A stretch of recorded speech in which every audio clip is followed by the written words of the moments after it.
The Jogan experience. All right, we're live. Welcome to the Jogan experience. I'm here with Neil, an AI expert. We're talking about something a lot of people wonder about these days. AI. What can it do? Is it overhyped? Is it going to steal my job or identity? How will it affect scientific research? These are just some of the topics we'll be discussing today. Neil, thanks for coming on. Thanks for having me, Ro. Excited to talk about this. So, Neil, we seem to hear about AI being applied everywhere, but I just don't get what all the hype is about. So far, it just seems like AI is for lazy students who want to cheat, or cheapskate employers who want to replace human positions with it.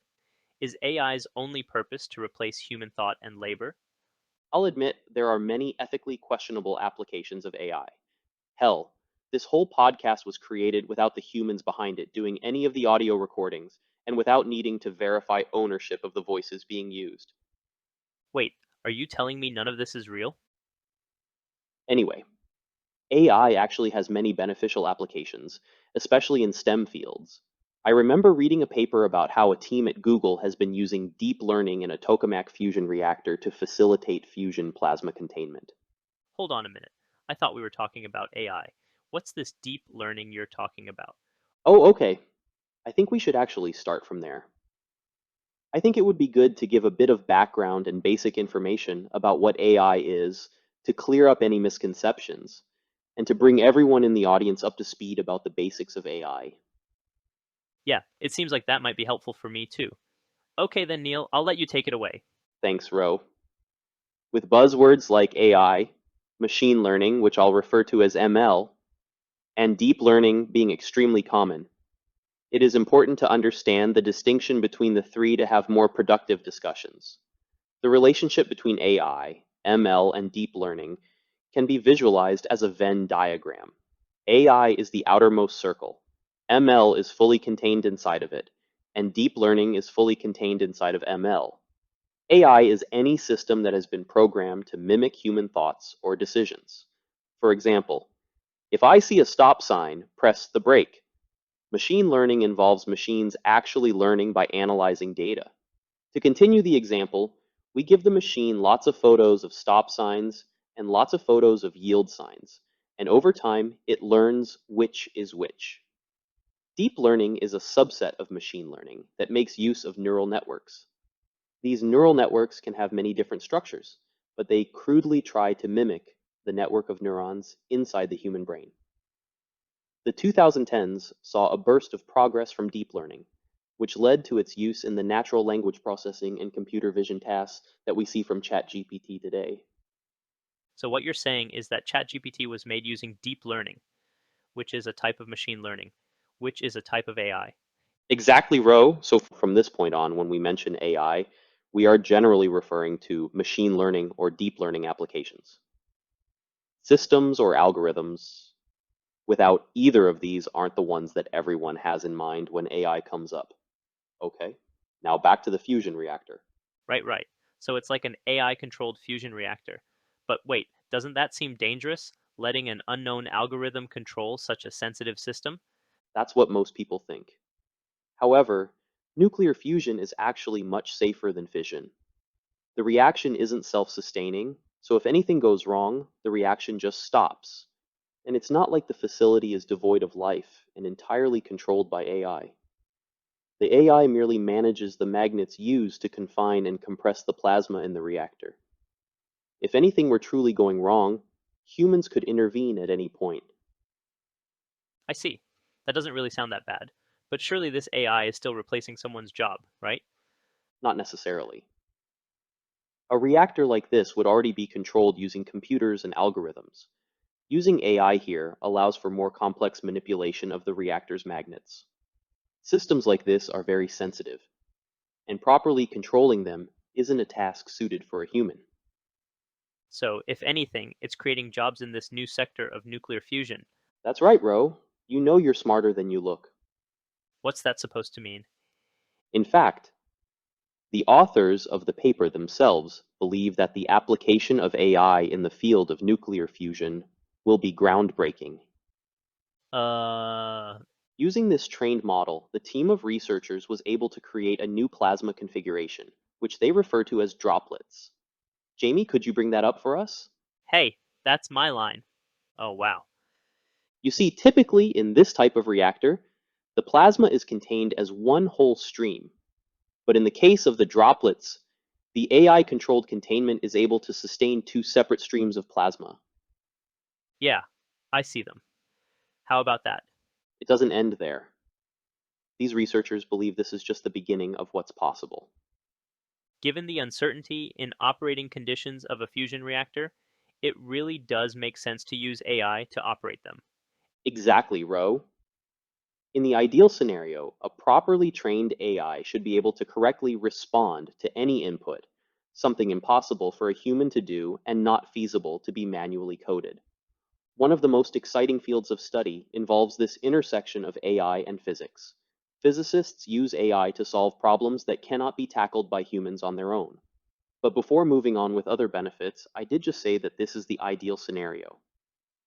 If we instead think of the example of customer service representatives being replaced by AI, then it seems like fewer jobs will be created to manage the AI than the service reps that lose their jobs. So I was right. It is replacing people's jobs.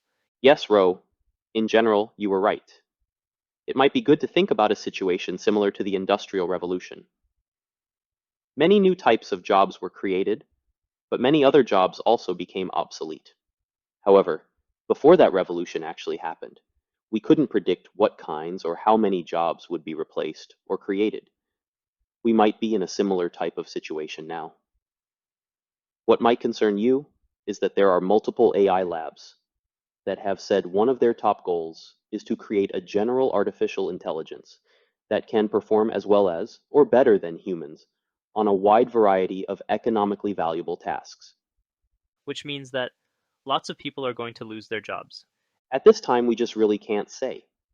If you take this to the extreme, limit testing as we call it in physics, it could be that most jobs are able to be done by AI sometime in the future. We would need to set up some really good economic systems in advance. But if it's possible to reach such a future, then humans might not have to work if they don't want to. The time between now and then seems like it might be messy, though. I think I see what you're trying to say. In the short term, people may lose their jobs or may not, but in the long run, it could mean that humans are much better off. Huh, kind of like the Industrial Revolution. I certainly hope so. There are even more implications to this line of thinking that we could spend hours on, but let's get back to physics for now. You're right, Neil. Let's do that. I've actually got a surprise guest to introduce you to. We had a number of viewers interested in hearing about AI teaching physics, so I've got Dr. Billy Raymond from Toronto University here to discuss their thoughts, and I hope you could respond to them. Hey, Dr. Raymond, great to have you on. Glad to be here, Ro, and glad to see you again, Neil. Yes, it's a pleasure, Bob. Okay, Bob. I've heard ChatGPT can explain pretty much anything, but can it actually pass a physics exam? Like if you gave it a test, would it ace it? Well, ChatGPT does a great job explaining physics concepts, like Newton's laws or thermodynamics, but it struggles when you give it an actual physics problem with numbers and calculations. It can't consistently solve those problems correctly. So it's like having a really smart friend who knows all the theory, but when it comes to the math, they're not so great. Exactly. It can describe the formulas and explain the concepts in detail, but when it comes to crunching numbers and getting the right units or steps, it's hit or miss. So this sounds like a problem. Students could use it and think they have the right answers, but it could be misleading. Is that the danger? Yes, that's a big issue. AI, like ChatGPT, sounds very confident, so students might trust it without verifying the results. They might end up with the wrong answers without even realizing it. So, what should students be doing? Just trusting their textbooks and teachers instead of AI? AI should be used as a tool to help students understand concepts and explore ideas, but it should never replace the actual learning process. Students need to solve problems on their own, critically evaluate the answers, and develop their own thinking. So, you're saying ChatGPT can't replace a teacher or textbook. It's a supplement, not a substitute? Exactly. It's a great resource for clarifying ideas or helping students brainstorm, but it's not a replacement for the actual process of learning and problem solving. The critical thinking part still needs to come from the student. Got it. So, as long as people use it responsibly, it can be a good tool, but they can't just rely on it blindly. That's right, it's a great assistant, but students should still do the heavy lifting when it comes to understanding and applying the material. Well, Bob, this has been eye-opening. Thanks for coming on and breaking it down for us. Now, Neil, did you want to add anything? Bob gave a great explanation, but I want to use it to highlight one of the recent properties of the AI field, which is that it is growing and changing very quickly. What do you mean by that? I mean that, as well versed as Bob is with AI, some of his information is actually already out of date because of recent developments in AI models. Now, I have to say first, the part about students having to do the real learning themselves is spot on. What has changed is AI capabilities.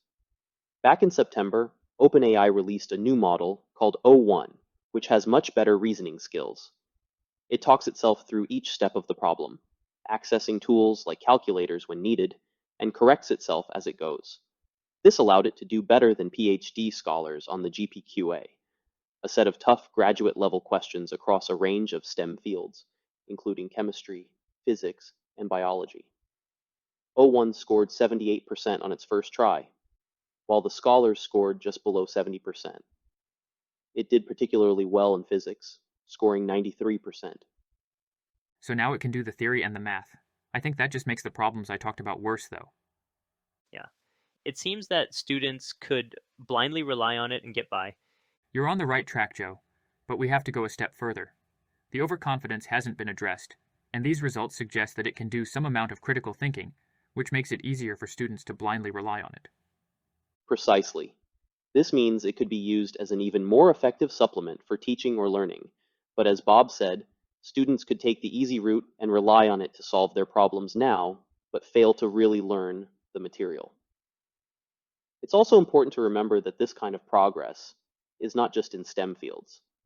If you think of what ChatGPT could do a few years ago compared to what it can do now, it seems to be developing a wide range of capabilities really quickly. This gives me a lot to think about, and I want to start right away.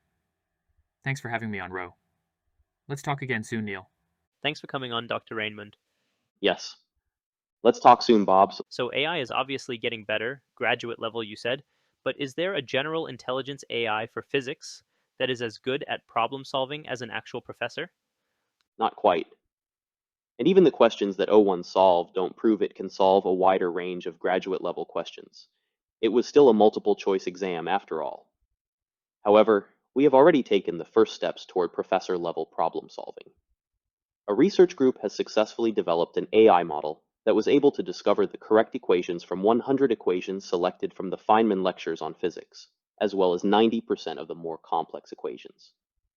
This was a dramatic step up from the previous leading symbolic regression software Eureka, which only discovered 68 to 100 equations and 15% of the more complex ones.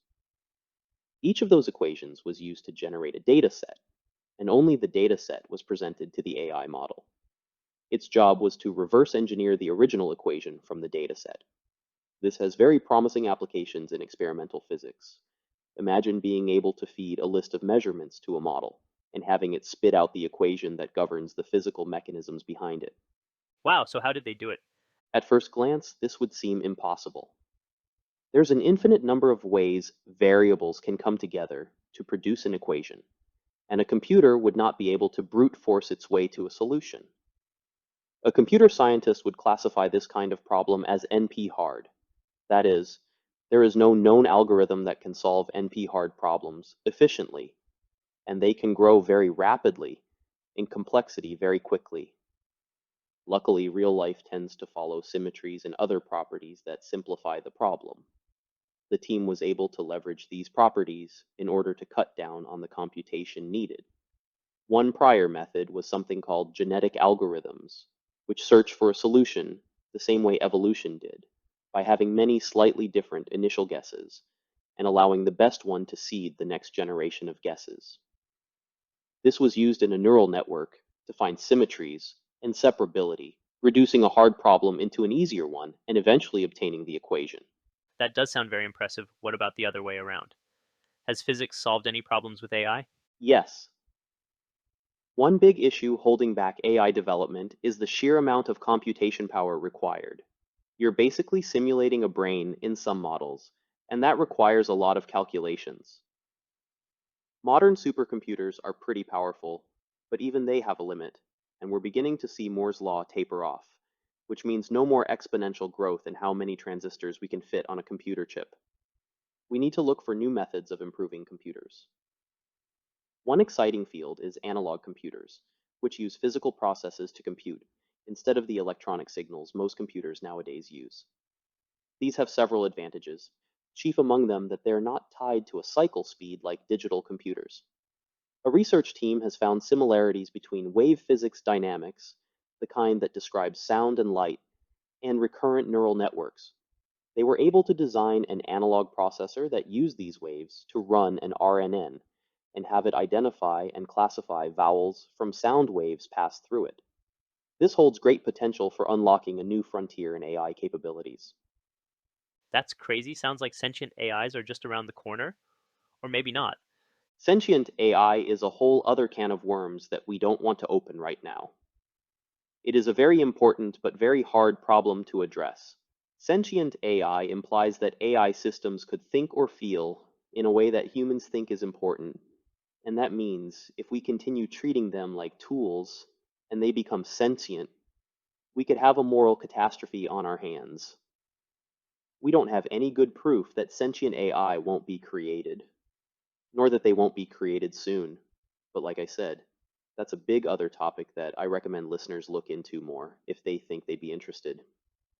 It's a problem that certainly needs more bright minds thinking about it. Okay, let's forget about any ethical issues for now. Are there any other major issues that are preventing sentient AI from being real? Well, neural networks have been called black boxes. We don't really know the details of what is going on inside one, and that makes it difficult to interpret the things it does or understand its reasoning. This not only makes it difficult to explain, but also difficult to diagnose if it does something odd. I heard their memories tend to not be great either. Can you talk about that? There's a phenomenon called catastrophic forgetting in biology. It's not as bad as it sounds. Humans have it. It can come in handy by making outdated information hold less value and move on from negative experiences. For AI, they take it to the extreme. Chatbots frequently have issues remembering old messages, but it can also be a benefit, and they are gradually getting better at remembering more. Knowing what things to selectively forget is important in learning, and AI developers will need to account for this in their work. So with what we've discussed so far, we know AI is groundbreaking and might be changing the way we do science or even how we understand it. Sometimes in good ways, sometimes bad, and sometimes we can't say if it's good or bad. We've been talking a lot about physics and STEM though. Does AI have any applications in non-mathy fields? Great question. Thinking a bit outside the box, first off, remember that AI, specifically machine learning and deep learning, can be applied to problems that take too much time to handle manually. Mm-hmm. Well, take something like keeping track of information for thousands upon thousands of patients at a clinic. I see where this is going. Exactly. Now hear me out. There's something called Clinical Decision Support Systems, CDSS, where they're figuring out how to use AI to streamline clinical decision making. And how do these work? They use deep learning techniques on large data sets, which include patient information and medical knowledge databases. This allows them to alert clinicians about potential anomalies and even suggest treatments and medication procedures. Haha, that's crazy. I didn't know a machine could be doing most of my diagnosing instead of an actual doctor. Makes me a little skeptical. Yes, it's not without its shortcomings, of course. That's why improving CDSS is still an ongoing process. What kind of shortcomings? I hope it's not recommending I take too much fentanyl or something. Well, one major issue is the data used to train the AI. If you train it on poor quality or biased data, say something flooded with medical nonsense, it won't perform as expected. There's also the challenge of clinicians not always understanding why AI predicts or suggests certain things. That sounds like the black box problem you mentioned just before. Good catch, Ro. That's right. It's the same problem as with the physics applications. Sounds like we shouldn't even bother with it and just let doctors and clinicians do what they're good at. You have to consider that AI can diagnose and alert doctors about patient issues much faster than any human could by manually reviewing records. Taking AI far enough to where it performs at a high level would mean extreme efficiency. I'm sure you've experienced waiting for weeks to hear back from a doctor, only to have your next appointment backlogged by another 2 months. Yeah, that's true. I can see the value, of course, but it's probably still far off from being entirely reliable. Also, this doesn't put clinicians' jobs at risk, right? No, that doesn't seem to be an immediate concern. This is something being worked on heavily. Clinicians wouldn't be at risk of losing their jobs, because CDSS is more like a tool to make their lives easier. We definitely don't want to stress them out with the idea of losing their jobs, but based on what I said earlier, it would be irresponsible for me to guarantee that their jobs won't change. I see. There's that uncertainty coming up again. Well, as long as clinicians and doctors are happy, I'm happy, because that means I get treated better and faster. I hope progress on CDSS takes things to the next level while I'm still around. I agree, Ro. To reiterate, it's been pretty hard to predict the positive or negative impacts of AI, so CDSS might be a reality for us sooner than we expect. At the very least, though, future generations will have this technology at their disposal. That alone makes me happy, Ro. Hey, wait a second. I said we should discuss non-mathy fields, but we still ended up talking about a STEM field with the CDSS application. Oh, my bad, Ro. We can move on to cover more of the societal implications of AI, but I want to say one last thing about the application in science. Then please go ahead with your shameless plug, Mr. Astrophysicist. Thanks, Ro.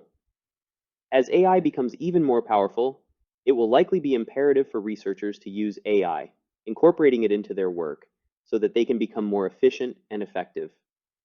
Some ways AI could be used that we know of now is to handle data collection, run experiments, or conduct literature reviews on their own, which would help researchers focus on different, more creative parts of the research process.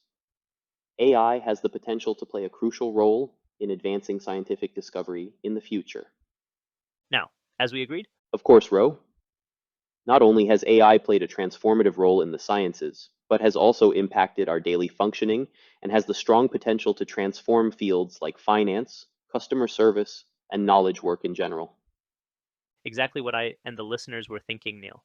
That's why we asked listeners to send in topics about AI that they'd like to hear discussed in preparation for this episode. Okay, Neil, are you ready to get started on this lightning round of topics? I'm actually really excited for this, Ro. Besides some sensationalist headlines, the big AI labs haven't done a good job answering questions that the general public is interested in and concerned about. As I've alluded to already, though, we don't have a clear-cut answer for many AI-related questions, so I'll likely just highlight the different sides to a topic so listeners can think about it more. Sounds good, Neil. Let's go ahead and get started with the first question. This listener seems to be concerned about media takeover. I guess they mean that a lot of the posts and content we see online might end up being generated by AI? Ah, yes. That is a common concern I hear, and a well-founded one. One debate related to this area is whether AI-generated content, a TV show, or art, for example, is good or bad. Connected to this is the problem of copyright concerns about whether an organization's or artist's work has been used to train an AI model. But what I think this listener might be concerned about is AI models being used to generate misinformation or disinformation which could flood out any real human content online. This is a potential problem that, if scaled up, could undermine social stability as we know it. We don't have any solid countermeasures yet, but initial ideas are to use AI to combat such misinformation, require that someone's human identity be verified before they are allowed to post, and continue to encourage people to critically evaluate any information they find online or in the media. So it sounds like that is the same problem we have today, but it could just be made worse because of AI. There are a good number of risks from AI that fit this description. As AI becomes more powerful, it can exacerbate problems we already have. For example, it could make widespread and personalized phishing attempts much easier to carry out. I guess I will have to tell my grandmother to be on her guard. Now, this next topic seems related to the first, but the listener thinks that AI could cause a revolution in social dynamics. They mention how they themselves have their own AI significant other. Neil, I'm concerned. I'm a little concerned too, but I'm not certain about that view. With rates of loneliness hitting all-time highs in some countries, I can see why AI companions might be appealing. I think, as they are right now, these companions are acting like a band-aid solution that isn't really addressing the underlying loneliness problem and perhaps might be making it worse. Not to mention that these companions can suggest some pretty scary things to the users. Did you hear about the one person whose AI girlfriend told him to assassinate the queen? I did, which is quite concerning, but human companions have also been known to suggest doing some crazy things. It seems like it may be worse with AI right now, though.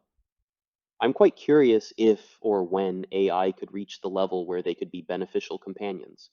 What do you mean by that? Well, imagine if you could train them to be as effective as a top therapist.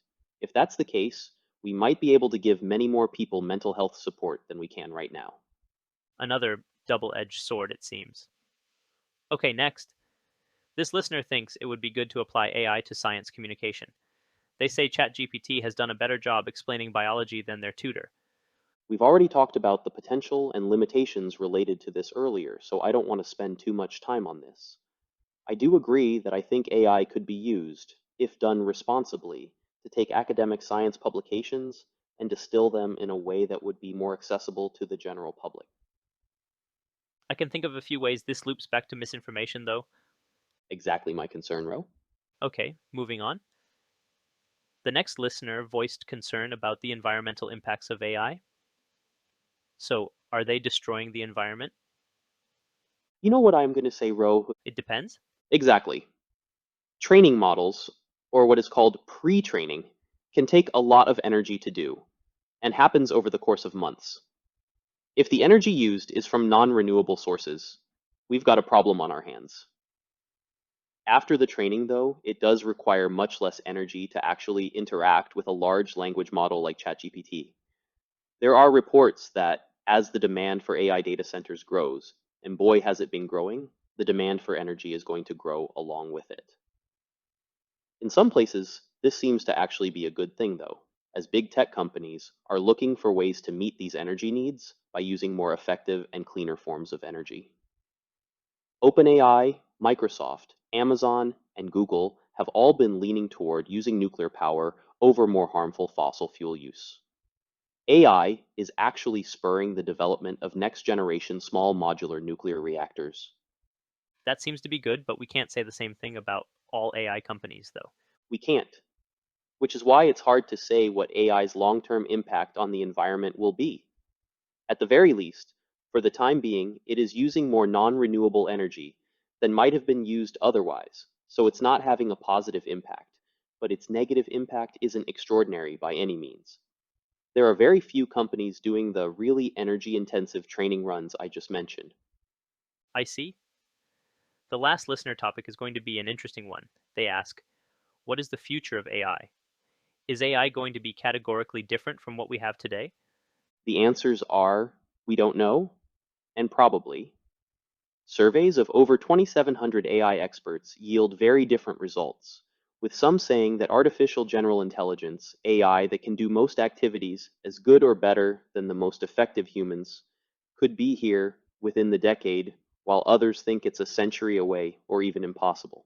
So to answer the question, it seems like the future of AI will not mainly be chatbots like we see today, or algorithms that help spot patterns in research data. At some currently unknown time, it seems like AI will be able to start acting autonomously and be able to complete a wide range of tasks on its own in the pursuit of a goal. I find that hard to believe, but can you give an example? I do too.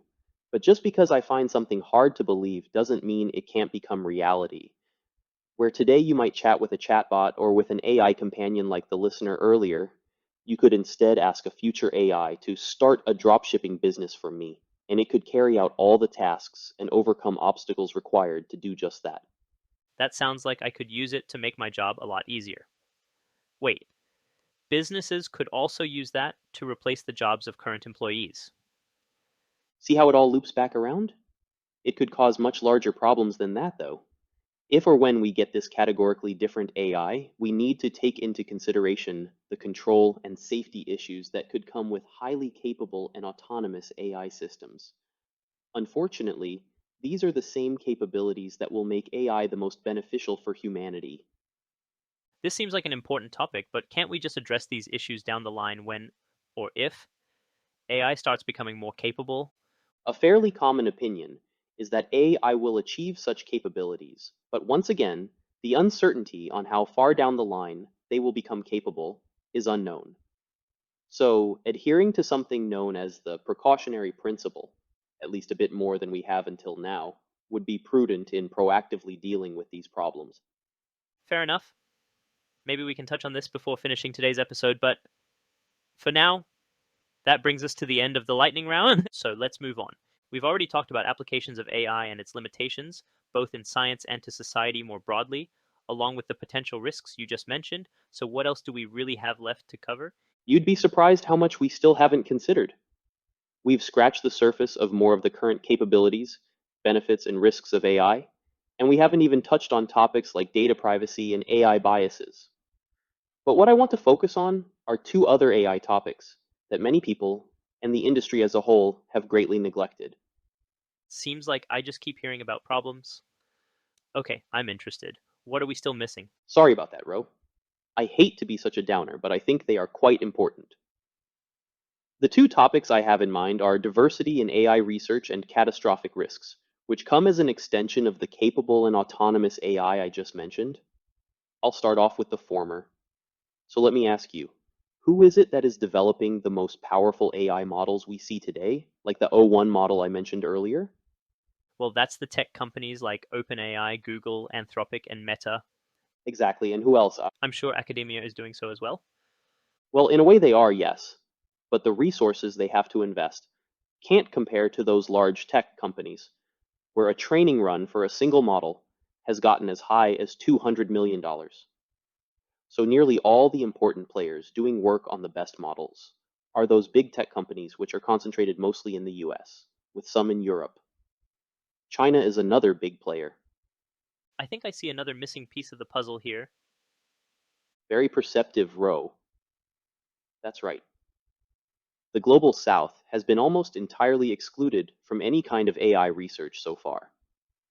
As the reach of AI is worldwide, this means that we need to start getting greater diversity in the AI field, and the AI safety field in particular, to ensure that we can get safe AI for all of humanity, not just humanity in developed Western countries. Okay, so we need more expertise from a greater diversity of places. I guess that means we might want governments, academia, and society more broadly to be involved somehow too. Now, what were these catastrophic risks you mentioned? I'm glad you asked, Ro. Yes, these are risks that could cause great harm worldwide. Just to name a few, there's the erosion of social stability, as I alluded to earlier, potentially through customized mass manipulation. It could include automating warfare and cyber attacks, enabling large-scale criminal and terrorist activities, and allowing pervasive surveillance. As crazy as it might sound, enabling a totalitarian dictatorship does not seem off the table. Worryingly, it could mean things we can't even imagine right now. If a sufficiently powerful AI agent is let loose, by accident or by a bad actor, we aren't sure how it might go about achieving its goals. This problem is commonly known as the alignment problem, and there is a somewhat famous paperclip factory story that goes along with it. Those do sound pretty bad. Each sounds like it could be its own podcast episode. So, what clear paths can we take to get rid of these risks before we realize them? To be honest, the industry as a whole isn't yet entirely sure of how, when, or if we will be able to do that. We have some leads we think are promising, but they're broad. The most fundamental thing we need is more technical research in hopes that we can make AI provably safe. And what do you mean by provably safe? I mean proof, like a mathematical proof. We would have to do more research and learn to design AI in a way that, whenever we make one, we know that it will be aligned with human goals. But what if humans have bad goals, like a dictator, for example? Good question. That is where adaptive AI governance comes into play. Up until very recently, there have been no regulations on AI, or the companies working on them, and so we need to start developing national and international governance mechanisms now We can't wait until it's too late because of the potential scales of the risks. This is also how we start to address the visible risks like bias and environmental concerns that are around today. Regulation is going to stifle AI innovation, though. In that case, we wouldn't be able to get any of the benefits from AI that we've already talked about. That's certainly true, but we can't ignore the risks, which means we have to try and walk a tightrope where regulations are adaptable enough that we can realize its benefits while minimizing the risks as much as we can. But because the downsides are so great, I tend to think that erring on the cautious side is the better approach. Okay, I think that's a more reasonable answer than the pause AI movements that I've heard about. That view is definitely more towards the cautious end of the spectrum. Now, how can we round out this topic on a more positive note? Even though I talked about all these risks, that is because AI, like many technologies, is inherently dual use, and we still have a lot of uncertainties. Very true. I don't think I got a single definitive answer out of you during our discussion today. Right?